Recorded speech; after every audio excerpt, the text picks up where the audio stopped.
Hey everyone, thanks for joining. Here with Peter. Now, I want to introduce what we're going to be doing here on some of the videos. Of course, we're going to be learning a lot about Lightlink industries, Peter's background, some other things happening in in kind of the tech world. Today is going to be easy. Just going to learn a little bit about Peter and his background, mainly before Lightlink. But first things first, Peter, how are you? I'm really good, thank you. Yeah, a bit of snow here in West Vancouver, but apart from that, it's a good day. Oh, good, good. No, awesome. Well, again, doing your intro today, usually I love to kick off with kind of, your earlier days, maybe where you went to school, first couple jobs, and we'll go through kind of your business career and of course lead that into how you kind of get involved and, found Lightlink. But if you want to start maybe with where you went to school and we'll go from there. Yeah, so I was born, as you can probably tell from my accent, I'm from the United Kingdom. I was born in the Midlands, near Birmingham. Went to school there, early part of school. Um, my first jobs in the UK were in the retail industry, actually. So once I graduated college, where I took business studies, I went into the retail industry, which was very interesting. Good lifestyle, terrible pay. So I made a shift into sales from there, worked in some of the heavy engineering environments, and then got into telecommunications with Vodafone way back when they first started in the United Kingdom. I progressed through some sales roles there, then went into management and moved to a company called Cable and Wireless, which is a 150-year-old British company with lots of international reach, so providing telecommunications services globally. And from Cable and Wireless, I went back into some smaller private businesses. Um, Interesting enough in mobility retail, so I worked with the largest retailer in Europe, Carphone Warehouse, and also one of the most dynamic mobile phone retailers in the world, Phones for You, which was subsequently sold to Vodafone, actually. And then in 2007, I moved to Vancouver with my family, my wife Susan and my daughter Darcy, and joined TELUS, where I'd worked with Darren Entwistle, who's the chief exec at TELUS. I'd worked with him in the UK.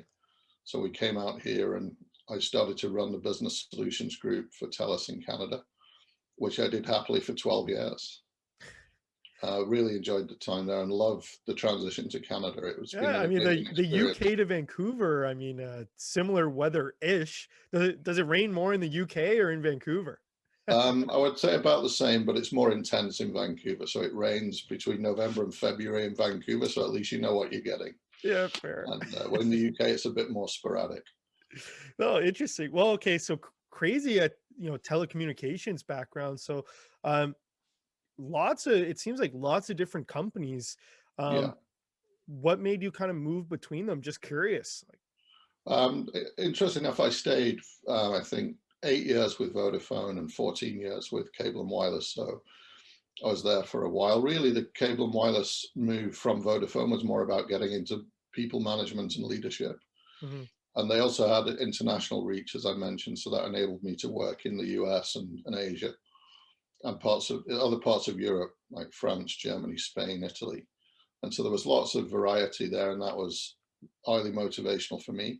I learned a lot during that time and learned a lot around running businesses in different cultures and different environments. So that I really found that valuable and enjoyable. Yeah. No, interesting. So okay, so now you're in Canada. You're working at TELUS, and so you say you're there for number of years. Now walk me through. So you of course help build kind of TELUS in Canada, and now talk to me how you get involved with Lightlink. So how does this come up? Well, I sort of stepped away from TELUS and set up my own management consulting business, and through that, I got involved with quite a number of smaller startups actually. And as you know, Vancouver is a pretty small city, and so I got introduced to Lightlink through some friends and business colleagues, and I found the opportunity really fascinating. So it's a company with lots of flexibility in what it does and how it proceeds into the future. It has an amazing opportunity in the IoT space and an amazing opportunity in the cryptocurrency space. And those are just two of the areas where the company has and will continue to make strategic investments. So it's really the opportunity to grow a company more from the ground up build the team, build the strategy, build out the capabilities of the company. And given that we're a publicly traded business, also important to focus on the needs of the shareholders and help grow the value in the company from their perspective as well. Yeah. So here we'll get into the roles as a CEO in a second. Walk me through. So is it just a passion for tech? Walk me through. Obviously, a lot of really telecommunications is emerging tech, especially in what you were kind of explaining. Come Yeah. over, help grow it here. What made you want to get into now kind of blockchain crypto stuff and tech? Do you have a passion for it? Is there anything behind the scenes, or is it like, yeah, we saw this as a good opportunity, so I got Yeah. in? Well, I think as a principle, I think technology is one of the main routes in which businesses can change and evolve and markets can change and evolve. And it goes right across commercial business through public sector and healthcare. The way things are going to improve and get more efficient and effective is through the adoption of great technology. And we're seeing those shifts in IoT, which is enabling, machine to machine interaction. Things can happen faster and more effectively. We can see it in cryptocurrency enabling alternatives to traditional financing mechanisms. And so it's that rate of change and the pace of operation in the technology industry that I find exciting. Yeah. But at my core, I like building and great teams and working with great people. So Okay. that's really what motivates me. So leading then this is great into the next question. So, for a lot of people that look, okay, awesome, you're the CEO, but what goes into kind of your week to week, day to day as the CEO of a public company? You talk about making great teams. I'm assuming, as the CEO, that's definitely a big part of it. Do you want to kind of go through maybe what your week to week looks like? We can talk maybe some of the decisions and what you look for in a person when you're hiring. Yeah, for sure. I think right now the company is relatively new. It's growing quickly. So the week to week activities really for me personally are making sure we're looking at the strategy and the future of the company, making sure the financing for the company is healthy and in a good position, making sure the opportunities we're looking at are well considered. And there's lots of opportunity. It's a question of filtering down to the ones that represent the best opportunity with the highest chance of a positive execution. So there's a lot of analysis and strategic focus right now. And then from there, it's obviously what skills and resources do we need to support the business? How do we go about attracting those resources in a very competitive job market? And technology is very hot. So for us to attract the best people for the job, it's going to be important that we focus on having a great strategy, being able to demonstrate our unique value in the marketplace, and being able to show people an environment that can be positive to work in and gives them the progression that they're looking for as individuals. And Yeah. so there's a lot of that activity right now, and then that's balanced with talking to our investors and shareholders. Yeah, there's the business and the public business, Yeah. obviously, that people talk about.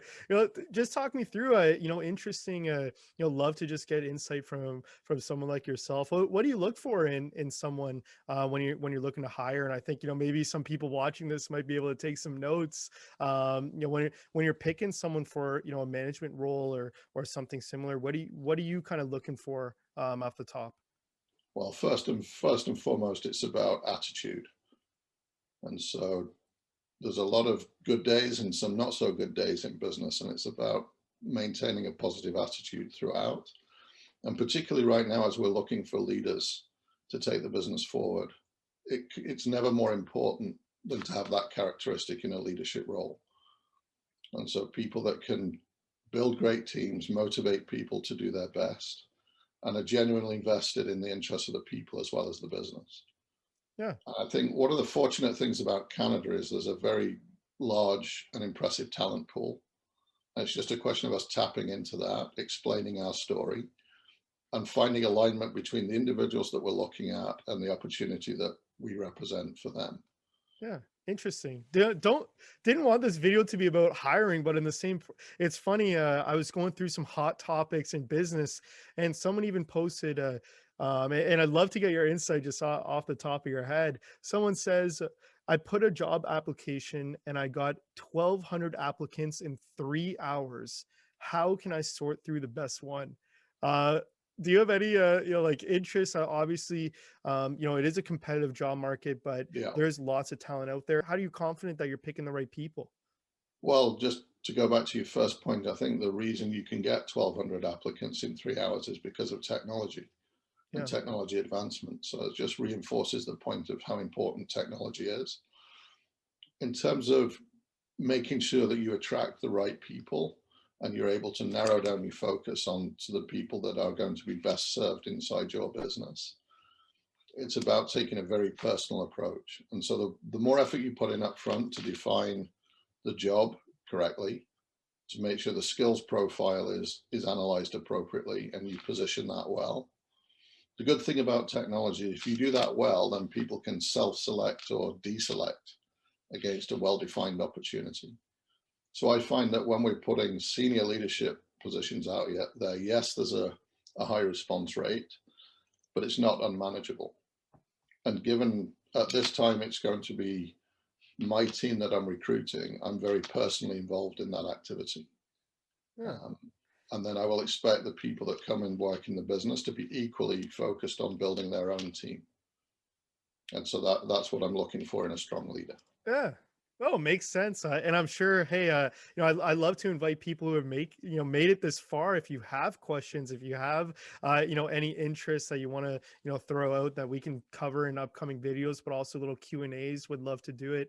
Yeah. Peter, this has been great so far. Is there anything else about, really yourself or your background, maybe some things you did at TELUS that you want to kind of give people some flavor for? It's up to you. Yeah, I did a mostly in the business to business area in TELUS, which I've enjoyed throughout my career. I love the interaction with other businesses and so helping to solve some of those business problems and challenges through the deployment of technology. But first and foremost, it's all about relationships. For me, I think you don't always have to have the best product or the best technology or the best price, but you do have to have the best relationship. Yeah. And so I focus my energy on building those relationships and making them sustainable. No, interesting. And here, I'll throw you one last thing before we close things off. People talk about, the fact that businesses are always selling something. And I know you chatted that in your early days, you got into sales and then eventually, of course, get into business. How much is having a kind of sales focus or at least a little bit of sales in your blood important, in your opinion, in business? I think it's very important to have the commercial awareness that comes with really experiencing face-to-face conversations with a potential customer who you believe has a use for what you're offering, but they may not agree with that initially. So it's a question of understanding the customer's position and being able to respond to that effectively and demonstrate that what you have to offer has got value for them, which I view as something different than selling. I think it's discovering what the customer needs and help build a solution to meet those needs. And if that's in alignment, then the customer will buy something from you. If it's not, it doesn't matter how hard you sell, you're not going to get a deal from that client. Yeah.